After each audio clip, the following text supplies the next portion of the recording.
Episódio 3: As estratégias de jogo mais icônicas do BBB e A Fazenda.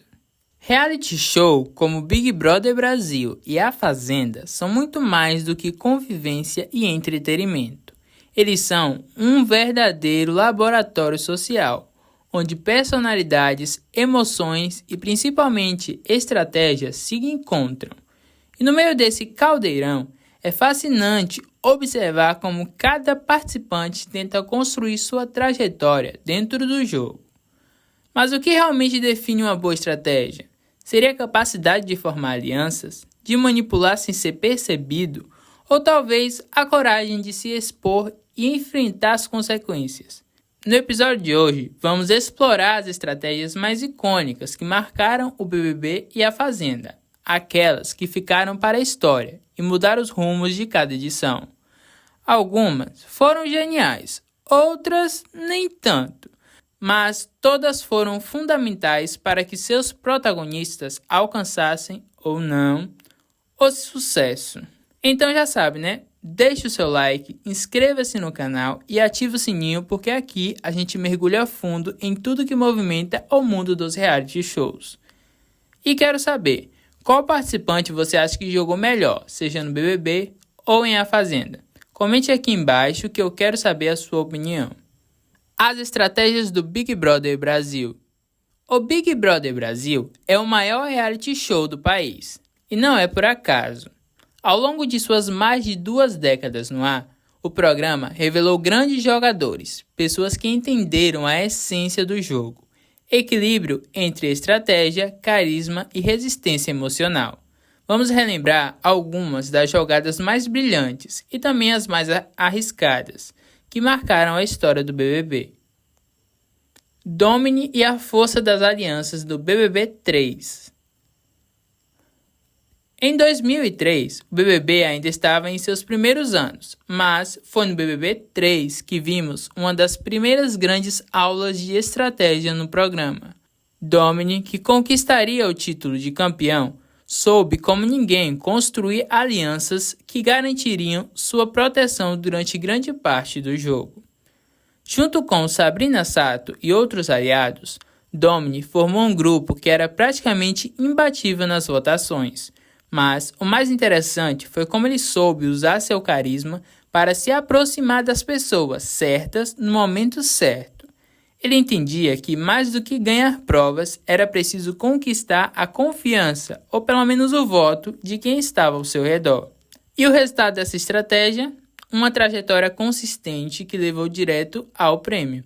Foi um exemplo de como a construção de relação no BBB pode ser tão ou mais importante do que qualquer outro aspecto do jogo. Marcelo Dourado e a estratégia do retorno. BBB 10.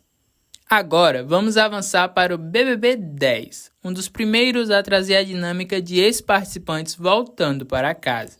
Marcelo Dourado entrou como uma figura polêmica, sendo rejeitado por boa parte dos outros confinados, mas foi justamente aí que ele encontrou sua força. Dourado usou o que parecia ser sua maior fraqueza, o fato de estar isolado, como uma arma poderosa. Ele se posicionou como um guerreiro, alguém que enfrentava tudo e todos de cabeça erguida. Essa narrativa, combinada com sua habilidade de vencer provas importantes, conquistou o público, que o via como uma espécie de sobrevivente. Sua estratégia foi tão eficiente que ele não só chegou à final, como levou o prêmio para casa, provando que, às vezes, o isolamento pode ser usado como uma vantagem no jogo. Juliette e a conquista do público, BBB 21. E quem pode esquecer Juliette Freire, a grande campeã do BBB 21? Sua estratégia foi, talvez, uma das mais autênticas que já vimos no programa. Juliette não jogou com manipulação ou alianças bem articuladas. Sua maior força estava em ser ela mesma, em mostrar suas vulnerabilidades e, ao mesmo tempo, sua determinação. Apesar de enfrentar conflitos dentro da casa, Juliette conseguiu viver o jogo ao conquistar o público aqui fora. Ela soube usar sua narrativa de injustiçada para gerar empatia, transformando-se em um fenômeno de popularidade.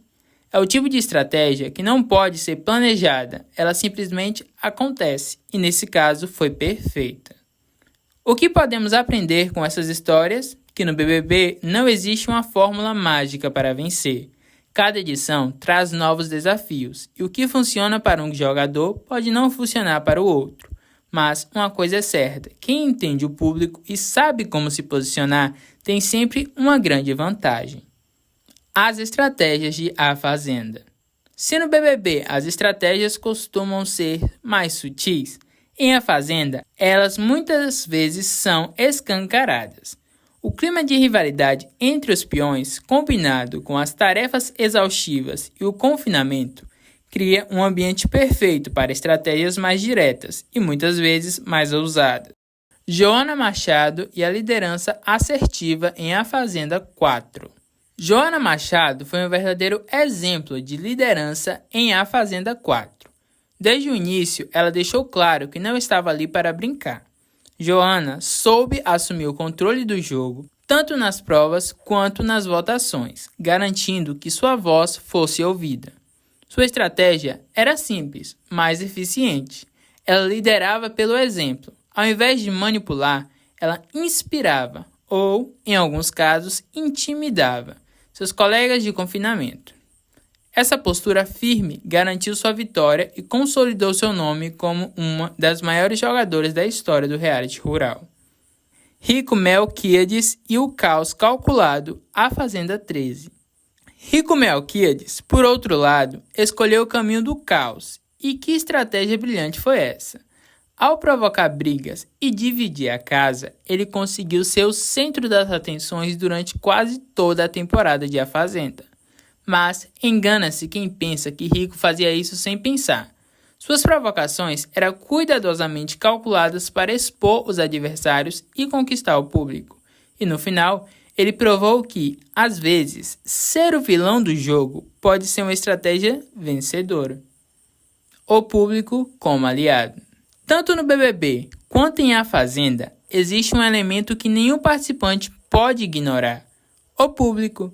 Não importa quão bem estruturada seja a estratégia, se ela não conquistar quem está assistindo, o jogo pode ser perdido. E isso levanta uma questão interessante. Até que ponto os participantes jogam para os colegas de confinamento e até que ponto jogam para nós, espectadores? Essa dualidade é o que torna esses reality shows tão fascinantes e imprevisíveis. E assim encerramos mais um episódio da nossa série especial. Hoje mergulhamos nas estratégias que fizeram história no BBB e em A Fazenda, mostrando como o jogo é muito mais do que sorte ou convivência. No próximo episódio, vamos explorar os romances mais polêmicos e as alianças que deram ou não certo. Não perca, porque o melhor ainda está por vir. Até lá, deixe o seu like, inscreva-se no canal e compartilhe suas estratégias favoritas nos comentários. Nos vemos em breve, um beijo e até lá!